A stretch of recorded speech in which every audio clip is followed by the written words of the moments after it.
মুসলিমদের অভ্যাস, মুসলিমদের একটা আদর্শ, ওদের ছেলে মেয়ে নিজের কাছে ঢুকবে তবুও সালাম দিয়ে অনুমতি চাইবে। আপনাকে দেখায় রাসূল সাল্লাল্লাহু আলাইহি ওয়াসাল্লামকে জিজ্ঞেস করা হলো, আল্লাহর নবী, আমার মা আর আমি এক ঘরে থাকি, আমার মা বয়োবৃদ্ধ অসুস্থ, আমি তার সেবা যত্ন করি, আমি যখন তার ঘরে ঢুকবো তখন কি অনুমতি নিব? আল্লাহ রাসূল বললেন হ্যাঁ। তখন প্রশ্নকারী লোকটা বারবার প্রশ্ন করে বুঝাতে চাচ্ছে আমি যাতে আমার মায়ের কাছে অনুমতি ছাড়াই ঢুকতে পারি। সহজ কথায় সাহাবী চাচ্ছেন আমি যাতে অনুমতি ছাড়াই আমার মায়ের কাছে ঢুকতে পারি। আল্লাহ রাসূল শেষক্ষণে বলছেন, শোনো, তুমি এমন পরিস্থিতিতে তোমার মায়ের কাছে প্রবেশ করো, ঢুকো যেই সময় তোমার মায়ের গায়ে মাথায় কাপড় নাই, এই অবস্থায় দেখতে কি তুমি পছন্দ করো? তখন সে বলছেন না, এটা আমি পছন্দ করি না। তখন আল্লাহ রাসূল বলছেন, তাহলে তুমি সালাম দিয়ে অনুমতি নিয়ে ঢুকো। এই হাদিস থেকে বোঝা যাচ্ছে সালাম দেওয়ার কয়েকটা কারণ। তার একটা, বাড়ির ভিতরে যারা থাকে তারা যাতে গায়ে মাথায় কাপড় দিতে পারে। দুই, যতবার একটা বাড়িতে সালাম দেবেন শয়তান পালিয়ে যাবে। তিন, যে বাড়িতে সালাম দেওয়া হয় সেই বাড়িতে আল্লাহ রহমত বরকত নাজিল হয়। আপনার কাছে তুচ্ছ একটা ব্যাপার, আপনাকে যে বিষয়টা বলছিলাম, এজন্য পর্দা ব্যবস্থার চালু করুন। যেখানে আপনার ছেলে মেয়ে সালাম না দিয়ে, অনুমতি না নিয়ে প্রবেশের অনুমতি নেই, সেখানে আপনার হাই স্কুল জীবনের বন্ধুকে বাড়িতে নিয়ে গেলেন, আপনার স্ত্রী 2-3 সন্তানের জননী, আপনি তাকে ডেকে বলছেন, মেরিনার মা, এ হলো আমার কলেজ জীবনের বয়ফ্রেন্ড, এ হলো আমার হাই স্কুল জীবনের বন্ধু। আপনি যেমন বন্ধুর প্রতি আবেগপ্রবণ, আপনার স্ত্রী আরো 10 গুণ আবেগপ্রবণ। আপনি তো হ্যান্ডশেক করে ক্ষান্ত হয়েছেন, আপনার বউ যেন কোলাকুলি করলেই ভালো হয়। আশ্চর্য! আপনি পরকিয়া বন্ধ করবেন? আপনি জেনা বন্ধ করবেন? আপনি ইফটিজিং বন্ধ করবেন? অবশ্যই না। আল্লাহ সুবহানাহু ওয়া তাআলা বলছেন, যখন নারী কণ্ঠে তোমাদের সাথে কথা বলে, ও নারী, তুমি তোমার কণ্ঠকে কর্কশ করো। যদি তোমরা নরম ভাষায় কথা বলো, মোবাইলের অপর প্রান্তে যে কথা বলছে ওর অন্তরটা দুর্বল হয়ে গেলে রোগ ব্যাধিতে, কথা বলে, রোগ ব্যাধিতে আক্রান্ত হবে, আক্রান্ত হচ্ছেও। মোবাইল করলে, কথা শুনলেই যেন এই পুরুষটার জীবনের ইচ্ছা আগ্রহ হারিয়ে যায়। জীবনে বহু মহিলার কথা শুনেছি, এর মতো মহিলার কণ্ঠ শুনিনি। আপনার কাছে কোনোদিন যাতে ফোন দেওয়ার ইচ্ছা, কথা বলেন, কথা বলেন, মহিলা মন ভাষায় পুরুষের সাথে কথা বলবে, যাতে করে এই পুরুষ তার মৃত্যু পর্যন্ত কোনোদিন ওই মহিলার সাথে কথা বলার আগ্রহ না করে। তো আপনি বলছেন যে দুলাভাই যে বেজার হলো, আশ্চর্য! বউ তো আমার, আমি খুশি তো দুনিয়ার সবকিছু ঠিক আছে, দুলাভাইকে খুশি করে তুমি আমার বাড়িতে থাকতে। এই 2-3 জনে বলছে, মানে বাকিগুলি এভাবে চলে। কথা বলেন, বউ তো আমার, আমি তো খরচের যোগান দিই, দুলাভাইকে খুশি কেন করতে হবে? আমি খুশি তো বউয়ের সবকিছু ঠিক আছে, দুলাভাই খুশি হলে দুলাভাইয়ের বাড়িতেই পাঠিয়ে দিন। অসম্ভব। আপনাকে বলছিলাম, এইভাবে পর্দাহীনতার সাথে চলতে দিয়ে সমাজকে পরকীয়া মুক্ত করতে পারবেন না, সমাজকে ধর্ষণ, ইফটিজিং, জেনা মুক্ত করতে পারবেন না। নাম্বার 5, ইচ্ছার বিরুদ্ধে বিবাহ দেওয়া। এই সমাজে এটা একটা প্রথা চলছে। ইসলাম বলছে কুফুর ভিত্তিতে, সমতার ভিত্তিতে বিবাহ দিবেন। সমতা দিনের ক্ষেত্রে হতে পারে, সমতা অর্থনৈতিক ক্ষেত্রে হতে পারে, সমতা সমাজ প্রভাব প্রতিপত্তির ক্ষেত্রে হতে পারে। আপনার ফুটফুটে কন্যাকে বিবাহ দিলেন, এমন একটা কুচকুচে কালো ছেলের সাথে আপনার মেয়ের ইচ্ছা ছিল না বিবাহ বসতে, আপনার কারণেই বিবাহ বসেছে। এই সমাজ অনেক সময় হয়, আপনাকে বলিনি কালো ছেলের সাথে বিবাহ দেওয়া যাবে না, আপনাকে বলিনি কালো ছেলের সাথে বিবাহ দেওয়া অন্যায়, আপনাকে বলিনি ইসলাম অনুমতি দিয়েছে। রাসূল সাল্লাল্লাহু আলাইহি ওয়াসাল্লাম বলেছেন, মূলত পুরুষরা নারীর 4টি গুণ দেখে, 4টি আদর্শ দেখে, 4টি বৈশিষ্ট্য দেখে বিবাহ করে। 1, দেখে সে সুন্দরী কিনা। 2, দেখে তার সম্পদ আছে কিনা, দেখে 3 তার বংশ ভালো কিনা, 4 দেখে তার দিনদারি আছে কিনা। আল্লাহর নবী বলছেন মেয়েটা যদি দিনদারি হয়, মেয়েটা যদি পরহেজি হয়, মেয়েটা যদি মুত্তাকি হয়, তাহলে এটাকেই তোমরা প্রাধান্য দাও সুন্দরী না হলে, এটাকেই প্রাধান্য দাও সম্পদ না থাকলেও, এটাকে প্রাধান্য দাও চেহারা ভালো না হলেও। সম্মানিত উপস্থিতি, এটা অন্যায় নয়। অন্যায় কেন? আপনার অবস্থা যতটুকু আছে, আপনি হাজি মানুষ, আপনি উমরা পালন করে এসেছেন, তাহাজ্জুদ পড়েন, আপনার মুখের ভাষা ছেলেটা ভালো, নামাজি, দাঁড়িয়ে আছে, মাশাআল্লাহ, তাহাজ্জুদ পড়ে, কিন্তু বলেন কি বলেন, ছোট্ট একটা চাকরি হলে বলেন, আর এটা তো পরিচিত কথা, বলেন না, আপনি বলছেন ছোট একটা চাকরি হলে ভালো হয়। আল্লাহ বলেছেন 3 শ্রেণীর মানুষকে আল্লাহ সহযোগিতা করা জরুরি হয়। কার জরুরি হয়? আল্লাহ। আল্লাহ সহযোগিতা করবেন 3 শ্রেণীর মানুষকে। 1, যার যৌবন প্রাপ্ত হয়েছে, সামর্থ্য নয় বউ চালানো, ভয় করছে অর্থের কারণে, ও যদি বিবাহ করে ইজ্জত রক্ষা করে, সম্মান রক্ষা করে, আল্লাহ ওয়াদা আছে তাকে সহযোগিতা করা। সুবহানাল্লাহ বললেন না? আলহামদুলিল্লাহ বললেন না? বলবেন কি করে? অন্তর তো মরে গেছে। আপনি বলছেন ছেলে নিজের পায়ে দাঁড়াক, আমার মেয়ে নিজের পায়ে দাঁড়াক। আপনার ছেলে ইন্টার পাস, আপনার ছেলে ডিগ্রি পাস, আপনার ছেলে MA পাস, এখনো নিজের পায়ে হাঁটে না, অন্য কারো পা দিয়ে হাঁটে, তাই না? আশ্চর্য। জেনা বন্ধ করবেন, যার সন্তান বন্ধ করবেন, অসম্ভব। আপনাকে শেষের দিকে নিয়ে যায়। আপনাকে বলতে চাচ্ছিলাম, ইচ্ছার বিরুদ্ধে বিবাহ দিবেন না। আপনার কথাকে না করতে পারে না। আপনার সুন্দরী একটা মেয়েকে কালো কুচকুচে একটা ছেলের সাথে বিবাহ দিলেন, কারণ ছেলেটার একটা ছোট্ট চাকুরি আছে। আমরা গ্রাম্য ভাষায় একটা পরিভাষা ব্যবহার করি, ইরনি ফিরনি, এটা আপনারা বুঝেন কিনা? বিবাহের পরের দিনে নিতে যায়, বাপের বাড়ি শ্বশুর বাড়িতে আসে, তখন তার দাদি বলে, আরে তুই এত সুন্দর মেয়ে ওই কালো ছেলেটার সাথে কিভাবে থাকিস? ওর নানি বলে, তুই এত সুন্দর একটা মেয়ে ওই কালো ছেলেটার সাথে কিভাবে থাকিস? বান্ধবীরা একই কথা বলে। এইভাবে দেখা যায় 2, 3, 4 মাস এইভাবে যেতে না যেতেই সংসারটা ভেঙে খান হয়ে যায়। এখন ঠিক বলছেন, বাড়ি পর্যন্ত নিয়ে যাবেন, বাচ্চাদের ইচ্ছার মূল্যায়ন করুন, তাদের অভিমত জানতে চান। যদি নাবালেগ হয়, অপ্রাপ্ত হয়, সেক্ষেত্রে হিসাব আলাদা। আপনার মেয়ে ডিগ্রি পাস, কেন তো আপনার ইচ্ছারকে মূল্যায়ন করেন না? আপনার মেয়ে MA পাস, কেন তার ইচ্ছার বিরুদ্ধে আপনি হস্তক্ষেপ করতে গেলেন? এই হস্তক্ষেপ করাতেই সমাজটা ভেঙ্গে খান হয়ে গেছে। আপনার পরিবার অশান্তিতে আছে, সমাজটা অস্থিতিশীল হয়ে গেছে। অতএব সমাজটা যদি স্থিতিশীল রাখতে চান, সমাজটাকে যদি সুন্দর রাখতে চান, সমাজটাকে যদি পরকীয়া, দর্শন, জেনা, ইফতিজিং মুক্ত করতে চান, তাহলে আপনার ছেলে মেয়ের ইচ্ছাকে মূল্যায়ন করুন। ইচ্ছার বিরুদ্ধে আপনি সিদ্ধান্ত গ্রহণ করবেন না। নাম্বার 6, দৈহিক অক্ষমতা। আপনি মনে রাখবেন, আল্লাহ সুবহানাহু ওয়া তাআলা বলছেন, ওয়ালা নাবলুওয়ান্নাকুম বিশাইয়্যিম মিনাল খাউফি ওয়াল জু'i ওয়া নাকসিম মিনাল আমওয়ালি ওয়াল আনফুসি ওয়াস সামারাতি ওয়া বাশশিরিস সাবিরিন। আল্লাহ সুবহানাহু ওয়া তাআলা বলছেন, আমি আমার মনোনীত বান্দাদের পরীক্ষা করি ভয় দিয়ে, ভীতি দিয়ে, ক্ষুধা দিয়ে, তৃষ্ণা দিয়ে, জানমালের ক্ষয়ক্ষতি দিয়ে।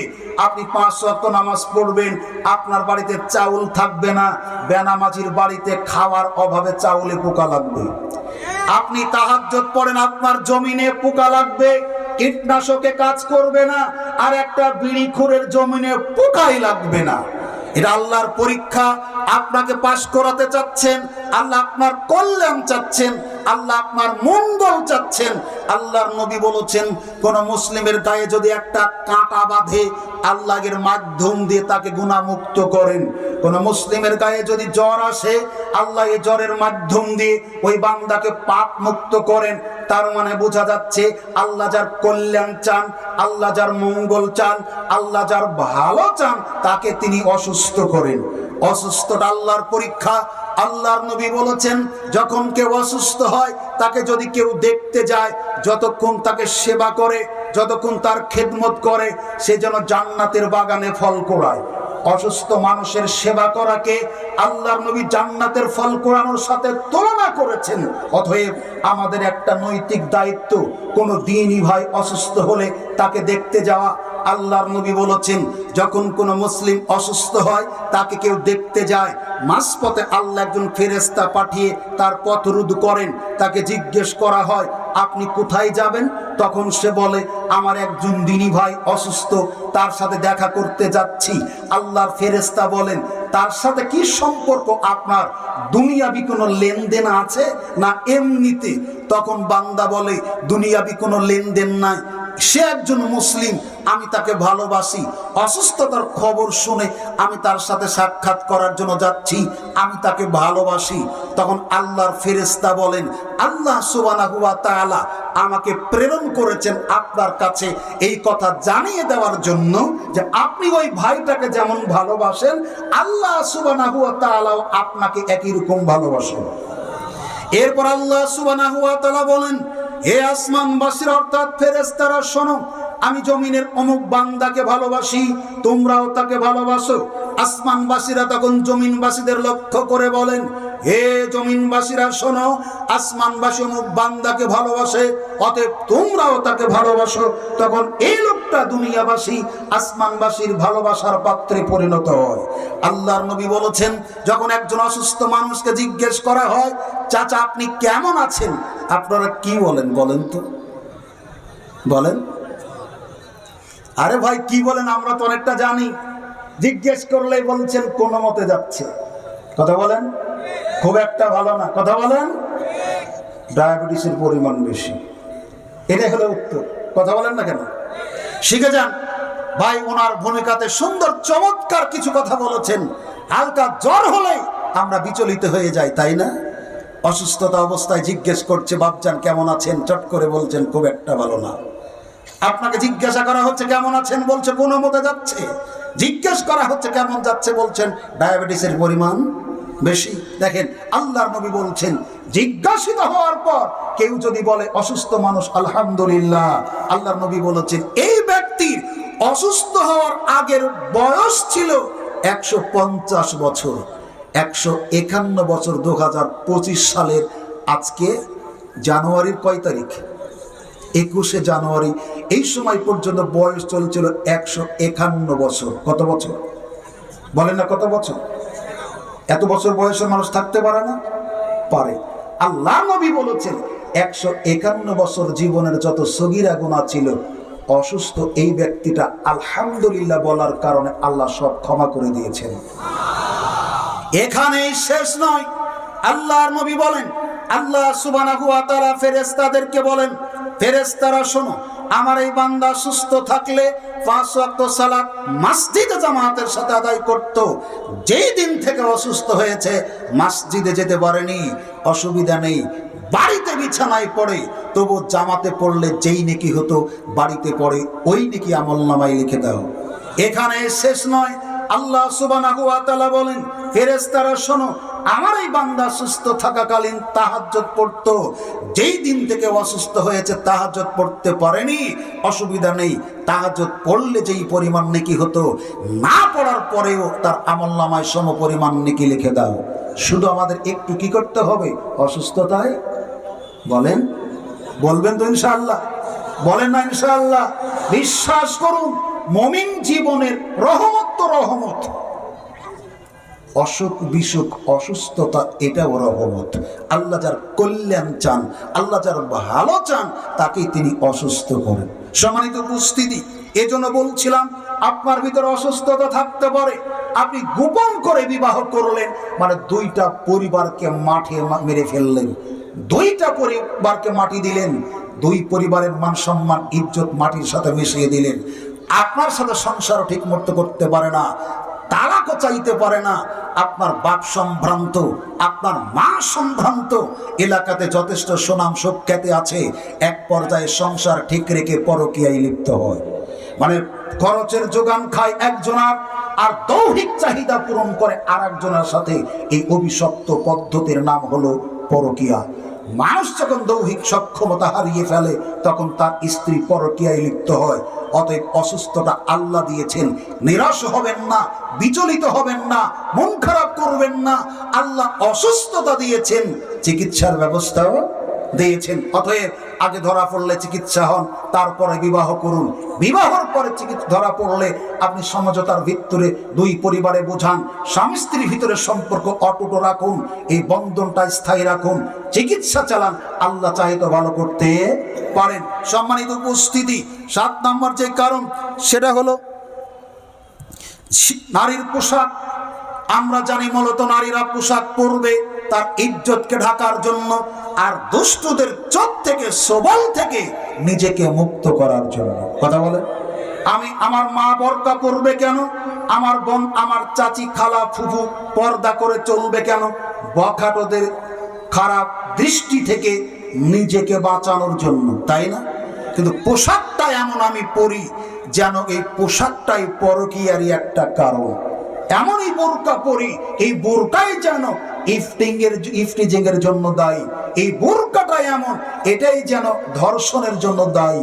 কারণ পোশাকটার কালার, পোশাকটার ডিজাইন এমনটাই হয়েছে যাতে যুবকেরাও তাকায়, বৃদ্ধরাও তাকায়। অতএব পোশাকটা হবে মার্জিত, ঢিলা ঢালা, পোশাকটা হবে আপনার ইজ্জত আব্রু ঢাকার মতো। সম্মানিত উপস্থিতি, এরপরে যে বিষয়টা সেটা হলো পশ্চিমাদের সংস্কৃতি। বিভিন্ন সভ্যতা, সংস্কৃতি, আচার অনুষ্ঠানের নামে আমরা অনেক কিছু করে থাকি। আপনি বিশ্বাস করুন, যাদের দিকে দেখে আপনি পথ চলার চেষ্টা করছেন, ওদের দেশে যার সন্তান যত হয়, পৃথিবীর আর কোনো দেশে এত যার সন্তান পয়দা হয় না। একজন স্বামী তার স্ত্রীর সাক্ষাতেই তার নিজের বাড়িতে আর একটা অপরিচিত মহিলাকে নিয়ে রাত কাটায়। স্ত্রী যখন জিজ্ঞাসা করে, স্বামী গো এটা কে? তখন বলে আমার গার্লফ্রেন্ড। একইভাবে তার স্ত্রী স্বামীর সাক্ষাতে আর একটা পরপুরুষকে নিয়ে এসে স্বামীর বাড়িতে আলাদা ঘরে রাত কাটায়। স্বামী জিজ্ঞাসা করে এটা কে? তখন স্ত্রী জবাব দেয় এটা আমার বয়ফ্রেন্ড। যেই দেশে জেনা জায়েজ, ওদের ছেলে মেয়ের পরিচয় দিতে গিয়ে বাপের নাম লেখানো হয় না, কারণ মাও জানে না কতজনার শয্যাশয়ী হয়ে আমি বাচ্চাকে পয়দা দিয়েছি। অতএব তাদের সভ্যতা সংস্কৃতি কখনো ইসলামের সভ্যতা সংস্কৃতি হতে পারে না। তাদের এই সভ্যতা সংস্কৃতিগুলি পরিহার করুন। আপনাকে বলছিলাম এরপরের যে বিষয়টা, একই কর্মসংস্থান এবং শিক্ষা প্রতিষ্ঠান। যেই দেশের 3য় শ্রেণীর ছাত্রী ধর্ষিতা হয়, যে দেশের 4র্থ শ্রেণীর ছাত্রী ধর্ষিতা হয়, সেই দেশের 8, 9, 10 ইন্টারমিডিয়েট, দাখিল, আলিম, ফাজিল, কামিল ক্লাসও একই সাথে পাশাপাশি ছাত্রছাত্রী বসে করে। আপনি জেনা শিক্ষা দিচ্ছেন, বন্ধ করবেন কিভাবে? বোঝাতে পারিনি। আবেগ দিয়ে ঠিকঠাক বলবেন না, আজকে থেকে একটু পরিকল্পনা করুন। আল্লাহর নবী বলছেন, আমি মসজিদে নববীতে ছিলাম, আমার স্ত্রী সাফিয়া বিনতে হুয়াই আমার সাথে সাক্ষাৎ করার জন্য আসলেন। প্রয়োজন সেরে তিনি যখন যাচ্ছেন, রাত হয়ে গেল। আমি তাকে এগিয়ে দেওয়ার জন্য তার পিছন পিছন যাচ্ছিলাম। 2 জন আনসারী সাহাবী এটা দেখে ফেললেন। আমি তাদের কাছে ডেকে বললাম, বাবারা তোমরা শোনো, উনি হলেন আমার স্ত্রী সাফিয়া বিনতে হুয়াই, আমার সাথে এসেছিলেন প্রয়োজনীয় কিছু কথাবার্তা স্বার্থে। আমি তাকে এগিয়ে দেওয়ার জন্য রাস্তাতে বের হয়েছি। আমি তোমাদের ডেকে বললাম, তোমরা তাতে সন্দেহ না করো যে আমি নবী মুহাম্মদ রাসূলুল্লাহ সাল্লাল্লাহু আলাইহি ওয়াসাল্লাম পর নারীর সাথে রাত্রিতে চলাফেরা করছি। তখন সাহাবীরা বলছেন, সুবহানাল্লাহ, আল্লাহ রাসূল আপনি বলেন কি? আমি কি আপনার সম্পর্কে এরকম ধারণা করতে পারি? তখন আল্লাহর নবী বললেন, দেখো, শয়তান মানুষের শরীরে শিরা উপশিরা দিয়ে রক্ত যেভাবে চলাচল করে, শয়তান ওইভাবে চলাচল করে। সম্মানিত উপস্থিতি, আল্লাহর নবী বলেছেন, তুমি রাস্তাতে চলাফেরা করছো, যদি কোনো পর নারীর প্রতি তোমার দৃষ্টি পতিত হয়, তোমার ভিতরে যদি কোনো কামনা বাসনার উদ্রেক হয়, তুমি ফিরে বাড়িতে যাও, তোমার স্ত্রীর সাথে মিলিত হও। রাস্তার নারীর মধ্যে যা আছে, তোমার ঘরের স্ত্রীর মধ্যেও তাই আছে। এই হাদিস থেকে বোঝা যাচ্ছে নারী পুরুষের একে অপরের প্রতি আকর্ষণ, এটা আল্লাহর দেওয়া বৈশিষ্ট্য, আমাদের অস্বীকার করার কোনো পথঘাট নেই। আপনি দেখবেন যখন এইভাবে ম্যাট্রিক পাসের পর একটা ছেলে একটা মেয়ে পাশাপাশি বসে ক্লাস করবে, শয়তান তাদের ভিতরে ওয়াসওয়াসা দিবে। স্কুল কলেজ দুঃখজনক হলেও সত্য, এদেশের মাদ্রাসাগুলিতেও দাখিল, আলিম, ফাজিল, কামিল ক্লাস পর্যন্ত পাশাপাশি ছাত্র ছাত্রীরা বসে একসাথে ক্লাস করছে। আপনি জেনা বন্ধ করবেন কি দিয়ে? পরকিয়া বন্ধ করবেন কি দিয়ে? ইফতিজিং বন্ধ করবেন কি করে? অফিস